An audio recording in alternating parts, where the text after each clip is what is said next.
like going to drum off because, you know, you're sitting there on a panel with other drummers, and it's a good way to hang.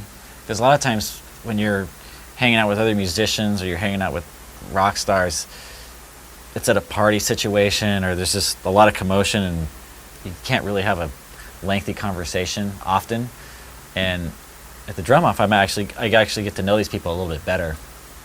In 2003, when I think I was judging that drum off, when Eric Moore won, and yeah, I wanted him to win. He was awesome. Not only he's got crazy chops, obviously, but he's fun to watch. The way his body moves, he's smiling, he's into it. He's got this vibe and this aura that makes you just go, yeah, I want to watch that guy play drums. He's badass.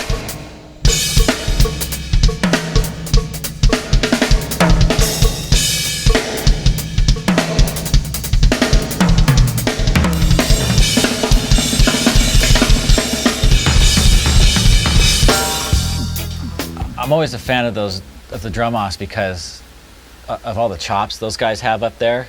You know, all of them can run circles around me, and so just by that alone is pretty cool to see. But sometimes there's a little bit too much of that going on, and I want to hear guys lay down a rad groove a little bit more than they do often at those drum offs. And Eric Moore did that. He would go nuts and he would show that he had just as much, if not more, chops than everybody else. But then he would throw down a sick groove and he'd just smile and just be, and you could tell he knew I'm badass. And his confidence, you could feel it. It was good. My advice to the competitors is to lay down more grooves intermittent with all the chops. If you could show the funk in addition to going a million miles an hour playing a million notes, that's always good. When Guitar Center first asked me to do a performance at the drum off, like a drum solo with Travis Barker, my initial thoughts were no, because for one, I'm not good enough, and two, I've never done a drum solo before, ever. So I just thought there's no way. I'm not gonna, do my one drum solo in front of all the best drummers in LA with Travis, who does drum solos every day. So initially I'm like, no thanks.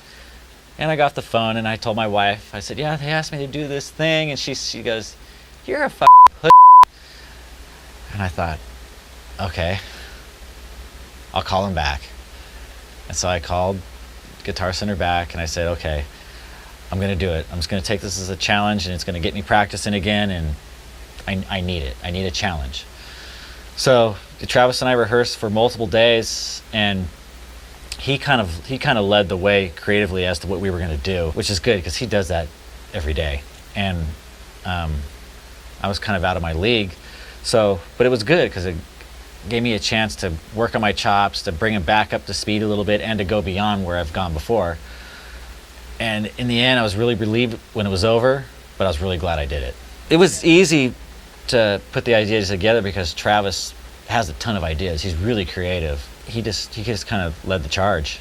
And at first, like the first day, my chops were kind of lacking, and I was kind of plodding through. It was a little bit of a struggle, but each day it got a little bit easier, and then, by the time we were ready to go, I was like, okay, I feel like I belong here now. Yeah, it was exciting because the crowd was into it, and the crowd was yelling, and that always helps.